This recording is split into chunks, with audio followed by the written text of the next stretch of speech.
Greetings once again, my friends, to another episode of Drak Reviews, although this episode is going to be a little bit more unique. Mainly because it's a review that's more of a check-in than anything else. So this is going to be a new little subsection of Drak Reviews with the Drak Reviews check-in. And one of the main reasons I'm going to be doing videos like this is some games take a long time to be able to get through, and I'm not IGN. So it's not like I can pay myself to just sit there and play games for 10 to 12 hours in a day kind of thing, or for a full 9 to 5. So at that point, I have to be able to intermix it with everything else that I'm doing. And that usually means that unless it's a fairly short game, I may not be able to beat it in that amount of time. And so the big games like Skyrim that people want me to get into that are 50 hours long, I'm going to have to do a check-in. That's just the only way to be able to do it.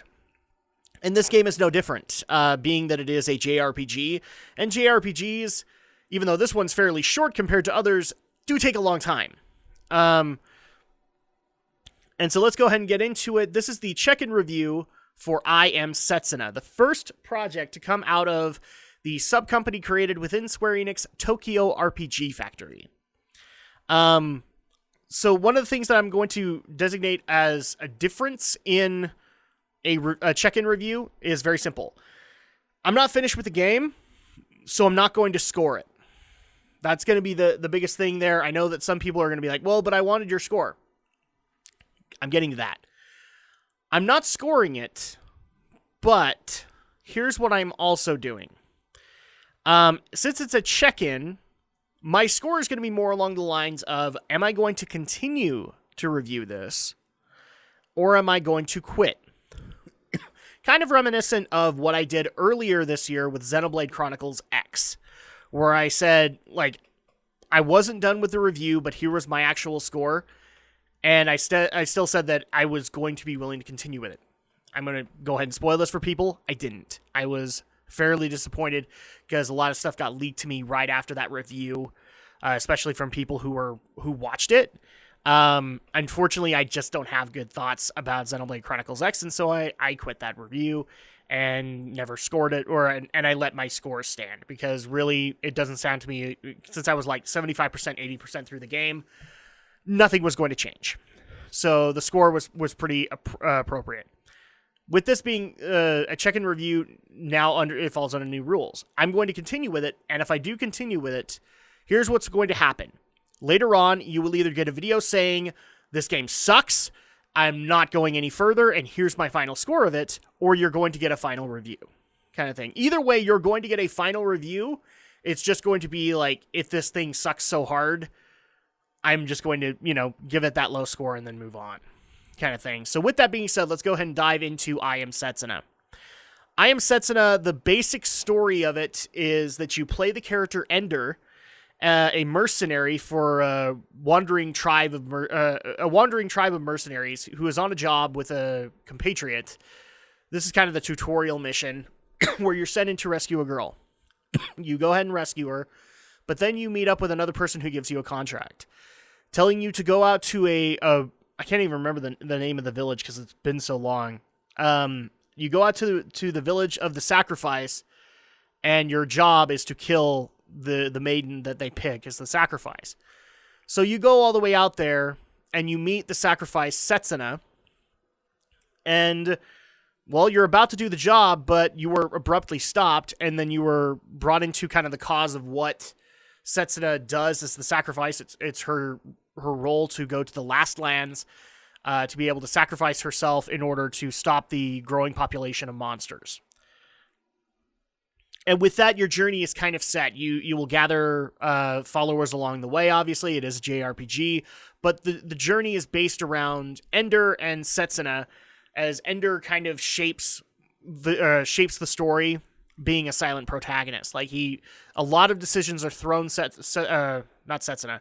A lot of decisions are thrown Ender's way that will kind of dictate whether or not he stays a hardened mercenary or if he actually starts to embrace the cause that he's now part of, because the role of this is to eventually join the Sacrifice's the Sacrifice's elite guard, and to get her to the Last Lands. So it's very reminiscent of Final Fantasy X, where you joined Yuna on her pilgrimage to gain the Aeons and eventually sacrifice herself for Spira.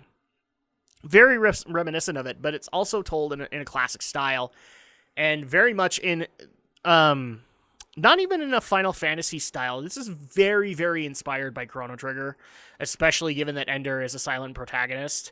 So I thought that was actually a really great decision on their part to... I knew that the combat was inspired by Chrono Trigger, but it looks like more than that has been inspired. But that's the basic story of I Am Setsuna.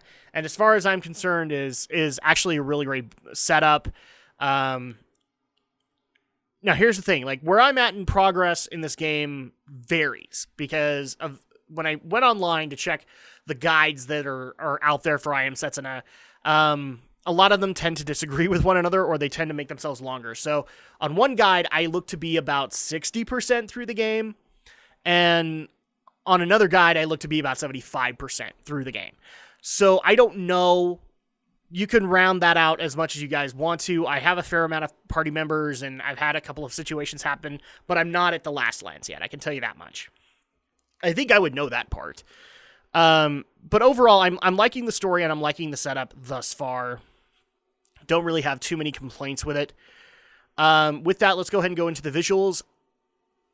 I mean, what else can people can watch and I'll probably link it, the Drak tries that I did for I Am Setsuna, and they really haven't changed. I love the look and feel of this game, given that it's so cold and it almost seems heartless and relentless and merciless to me.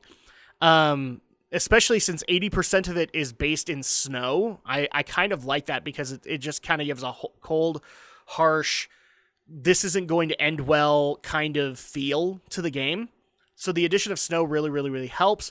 I also do like the fact that this feels like a classic JRPG, but given obviously that Square Enix facelift, to be able to make it look good on, I believe you can play it on PS3. I know it's PS4 and Vita, but I'm not sure about PS3.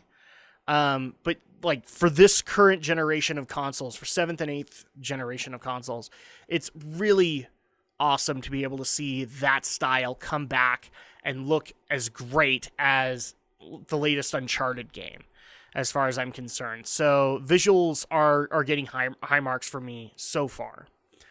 Again, this is a check-in review, guys, so I'm not going to say like scores are affected. Gameplay, this is a typical JRPG. I don't know what else to tell you other than that. As you go on your journey, you're going to get new party members. They are going to have new abilities. You're going to have to grind. You're going to have to level up. I will say this is another thing where it follows very much into the Chrono Trigger style, and grinding isn't as necessary as it is, say, in like Final Fantasy V, where you're grinding job classes. I've grinded very, very little with what I've been able to play. I think I've had only maybe one or two grinding sessions. And one of them was just because a boss was super frustrating to me, and I just wanted to own the crap out of it. So, yeah, I really haven't had to grind in this game, which is really helpful, especially for somebody who's getting into JRPGs for the first time. That's why I think, or why I agree with a lot of people, especially on YouTube, that Chrono Trigger is kind of the good gateway drug into JRPGs, because you don't have to grind that much. And it's still a compelling story. So right now, this is very much classic JRPG style. I love it. And I can't really think of any way for them to be able to improve it. They've really given me a spiritual successor to Chrono Trigger in this title. At least so far. With the audio, I'm kind of 50-50 with it, because I want, like, you have an option to be able to turn on the Japanese voices in combat. And at that point, that makes me a little frustrated, because it doesn't seem to me like there would be too much effort to be able to dub them. But I see that they didn't want to do that because this is such a trial product. So that's a little frustrating, but the music more than makes up for it. Holy crap, the music in this thing. I mean, I need to point this out, because everybody's going to assume, like, this is a full score, right? This is the full Nobuo Uematsu treatment. It's not. Most of the tracks involve maybe a violin or two and mostly piano. And it all fits within this world so well. It makes you wax nostalgic. It makes you feel hopeless. It makes you feel almost everything that your characters are feeling at that given moment, and I cannot compliment it more for that. There have been many, many, many times in this playthrough I have shed a tear because it feels so reminiscent of the games that I grew up on, and I just waxed nostalgic that entire time, especially with having that just the not the noodling of the piano, but just having that little piano score going through, and only the piano fits the mood and the tone of the series really well. If anything, this game feels isolated even when you're in a group. And I love the fact that when you do feel isolated, it's just the piano going off. And it really helps to solidify this game to me. As far as replay value and presentation, I'm not really going to go into those in a check-in review because, again, those are more of, does it come together to be able to provide a good experience?